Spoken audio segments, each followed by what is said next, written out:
Good morning and welcome to Plugged into Long Island on 102.3 WBAB and 106.1 BLI. This morning I'm joined by Michael Stoltz, who is CEO of the Association for Mental Health and Wellness, MHAW. Good morning, Michael. Good morning, Al. And also with us this morning, John Rago, the Outreach Coordinator of the Supported Services for Veteran Families. Good morning, John. Good morning, Al. So we're here this morning to talk about mental wellness and spread the awareness of services that are being offered. Michael, tell us about how you got involved with this. Well, the Association for Mental Health and Wellness is an agency that is the result of a merger of three organizations: Clubhouse of Suffolk, which has served people since 1990 for people with psychiatric disabilities; Suffolk County United Veterans, which has helped homeless and at-risk veterans since 1989, and the Mental Health Association in Suffolk, which had been around for over 50 years. So as such, the Association for Mental Health and Wellness is one of 29 mental health associations across the state and one of 270 across the country. So our investment is to be able, and our mission is to be able to help people who have any kinds of mental health concerns to be able to access services. We advocate to ensure there's quality services available with who face mental health challenges, and to be able to provide directly a bunch of services. So tell us, real quick, while people are checking us out for the first time here, how do we get involved, or how do we touch base with you guys to get information? Easiest way to find out about our organization is on our website, which is MHAW.org. We also operate under that a helpline, which is not an emergency line, but it's a line that helps you to access a directory of services throughout Suffolk County or through our MHA affiliates around the state of the country to be able to access services for you or a loved one or a friend through that as well, is 631-226-3900. So that's the helpline, and that's great for Long Island. A nice local number to check in with you guys on. Tell me about how you got involved with this, Michael. So I was the first executive director of Clubhouse of Suffolk. I've been pretty much all my life been working with people with mental health challenges and psychiatric disabilities. I'm a social worker by training, but this has been a passion of mine for going on nearly 40 years of work. How do you see things going these days?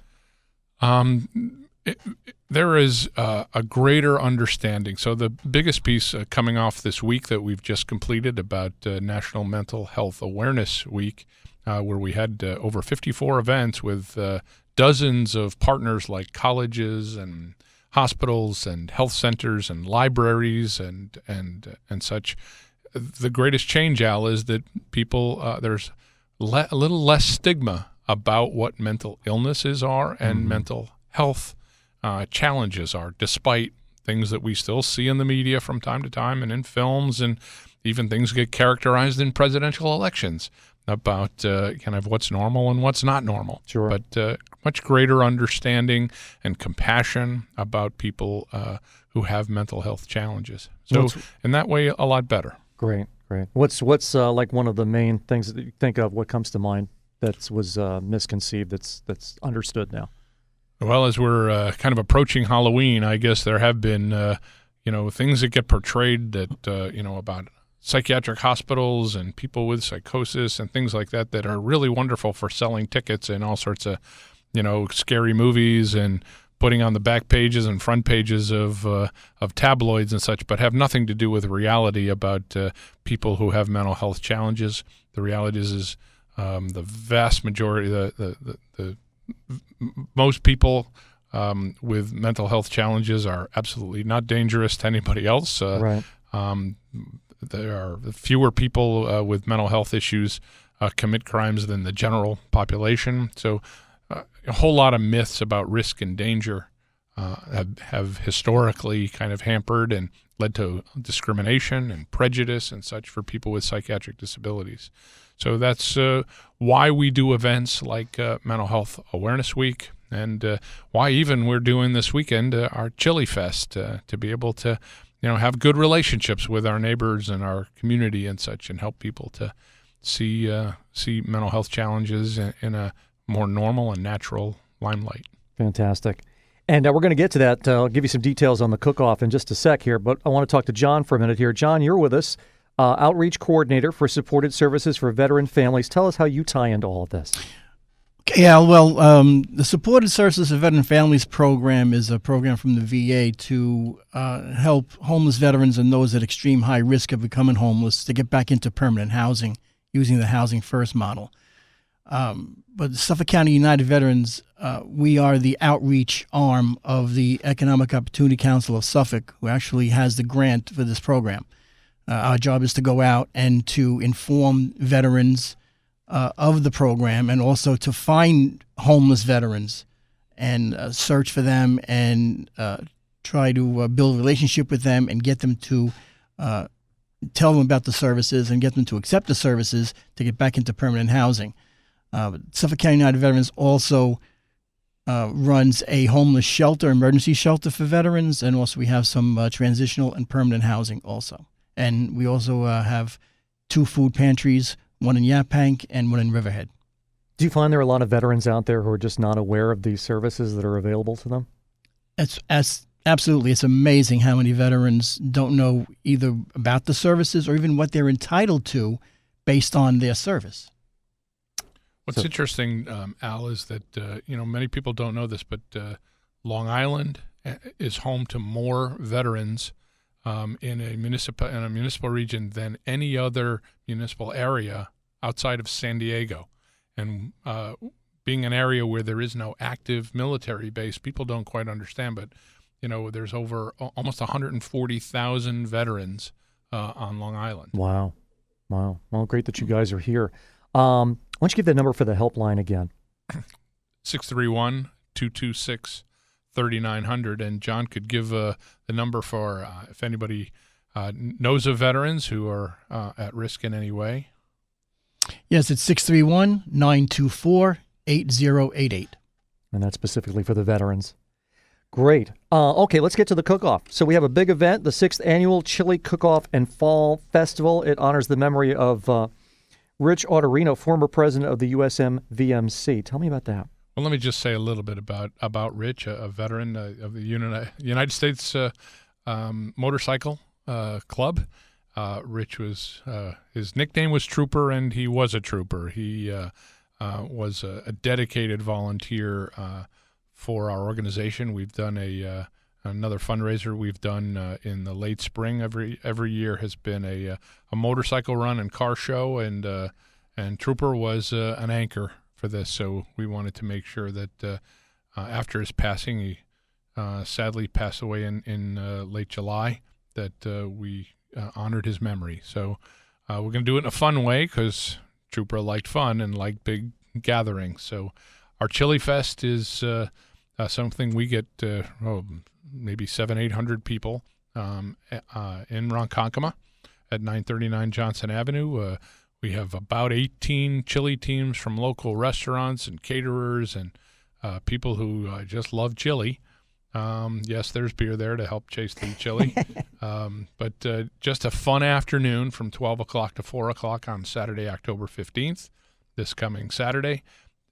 Lots of stuff for kids, bouncy houses, Halloween costume contests. The best cover band on Long Island, the 60s Invasion, will be playing. It'll be a lot of fun in the afternoon, and WBAB and Cox Media is going to be there too. And BLI as well. And categories include meat and vegan, I'm seeing here. So we got everything covered. Mm-hmm. Okay. Yeah, well, I'm a meat guy, but me too. Vegan, there'll be several vegan teams too, and some really creative and exciting recipes. So. As long as you have a chance to spice it up, it's going to be fun. So prizes awarded to winners include People's Choice Award, one-of-kind children games, food, beverages, all this stuff I'm reading here. Looks like a ton of fun. Do you guys need help? Do you need sponsors, or do you need any kind of participants to help out with the actual event itself? Well, it is free for people to come. You buy tickets for, some of the tastings, and there'll be local vendors and such there. So, yeah, mostly we need people to come. Okay. We do have a bunch of sponsors, and I would be remiss if I don't give them some credit. Outer County Construction, Suffolk County National Bank, Zabel and Associates, Bradley and Parker, Fusco, Brandenstein and Rada, Fusion Architects, and last but not least, my very own friends at the Rotary Club of Ronkonkoma. So on the sponsor side, if people still want to get in as a sponsor, that would be fine. I believe all our chili teams are taken, but if there's a catering establishment out there that feels like they need to compete, they can always call us, and we'll see what we can do last second. Okay, so there's still time. And why don't you give that phone number again? Well, that helpline was 226-3900 if someone is specifically interested in the chili team. Not to have, you can always get information off our site, MHAW.org.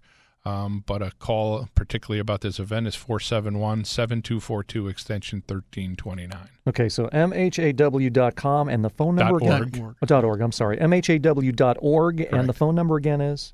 Specifically for the Chili Fest is 631-471-7242 extension 1329. Okay, this is coming up on the 15th, and it's the 6th Annual Chili Cook-Off Fall Festival. Now, all proceeds from this event benefit people impacted by mental illness and at-risk and homeless veterans, including those with PTSD and depression. All right, so let's talk a little bit more about the organization and where it's at right now. Like, what are today's challenges for it? Well, so let's kind of understand that for people who have mental health challenges, the vast majority do not seek help. So how the facts are is that at any one time, 25% of our population are affected by significant mental health challenges. In the course of our lifetime, 50% of all adults in our country will, at some time in our lifetime, face a serious mental health or mental illness.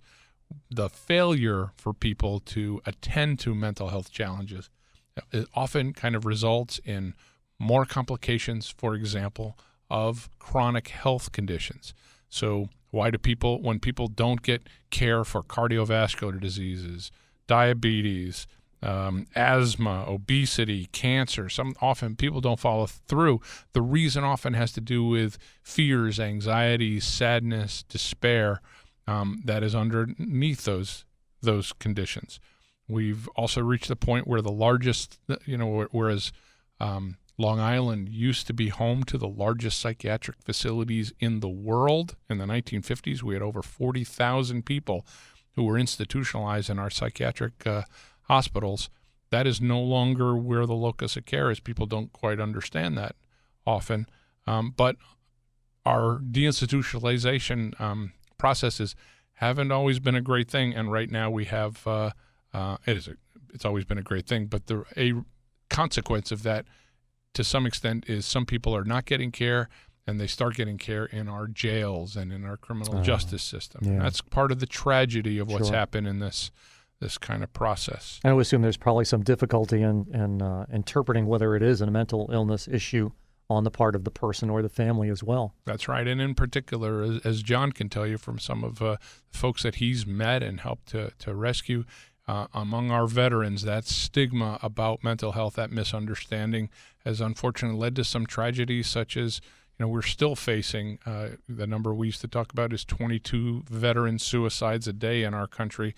That number is now around 20. But often it's that reason of veterans in their transition who just, struggle to accept help, to identify that a mental health challenge is not a moral failure or a failing of your will, but something that is treatable and just needs understanding, some professional intervention, some peer support to be able to help move in the right direction. Sure. And, this Chili Cook-Off is helping those with PTSD and depression. Can we talk a little bit about those particular conditions? You want to talk about that, John? Well, yeah. From a veteran perspective? Yeah, many veterans suffer from PTSD. We know that. What is that exactly? Post-traumatic stress disorder, which the disorder is not really accurate because PTSD is actually a normal reaction to an abnormal event. You can suffer from PTSD if you were in a car accident. If you were in a car accident, you can remember that the sound of the impact, it brings back these memories, and that's what PTSD is. So it's a normal reaction to an abnormal event. And what we try to do is try to address that through peer support and just other kinds of support. And housing is a major part of it, because sometimes PTSD could lead to problems with housing. So we try to get the veteran back into permanent housing and then address the PTSD and other issues. Not all veterans suffer from PTSD. Others suffer from substance abuse problems, which can be related to their service. Mm-hmm. Depression. And what's more depressing than sleeping in a tent and not having a roof over your head? Sure. All these things come into play, and that's where the relationship between mental health and wellness and Suffolk County United Veterans is so important, because the support is there Mm-hmm. for whatever they need.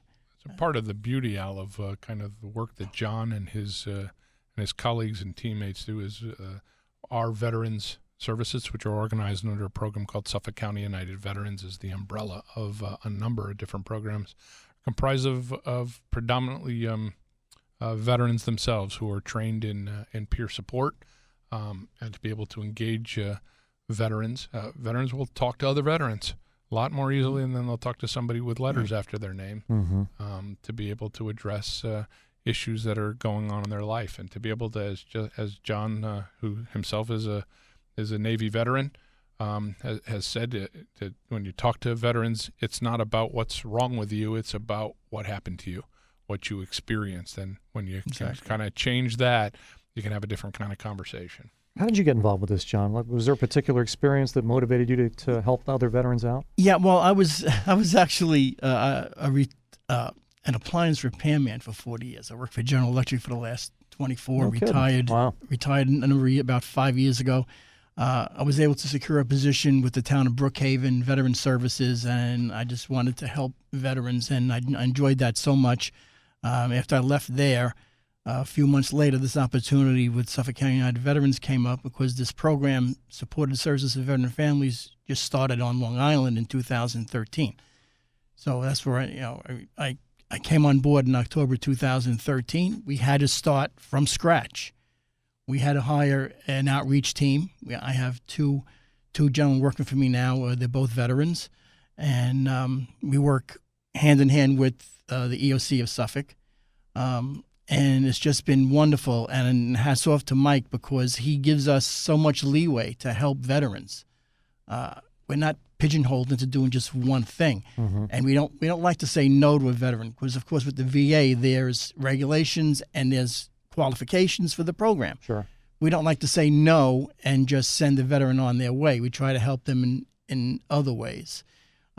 We recently helped a female veteran that was in debt.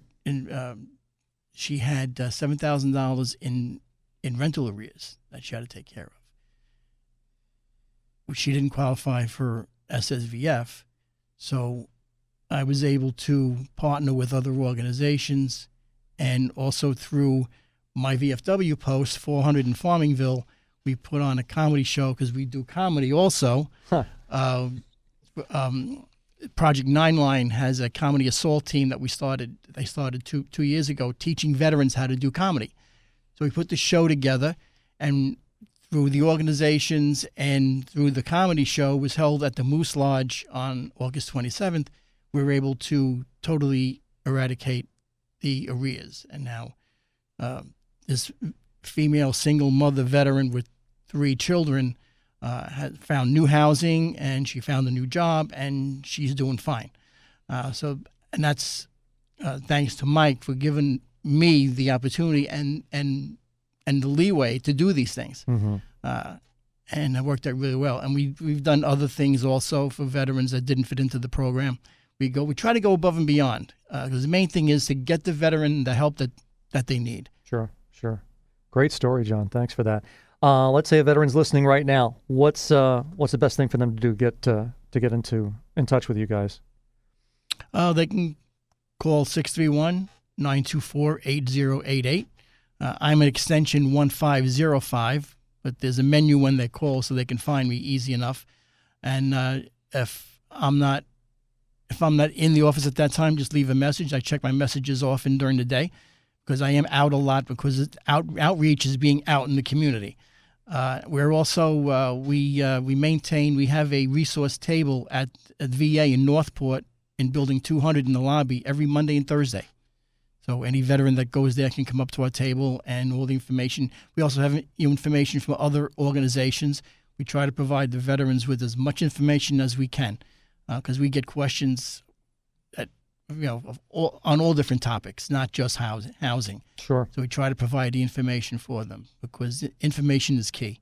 Of course. I think, Al, one of the things that John finds is, housing is the presenting edge, financial distress, marital and family issues, and beneath that, almost 1 in 4 of the vets they find is that there's a mental health issue that's a major contributor to some of the struggles. So John and his team and colleagues also help make sure that the vet and their family are connected to health and mental health services and supports. Terrific.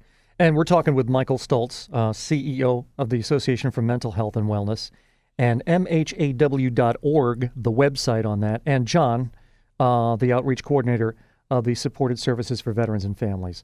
So let's get back to the cook-off here. We got a big 6th annual chili cook-off going on in Fall Festival, and let's talk about that again. That's coming up on Saturday the 15th.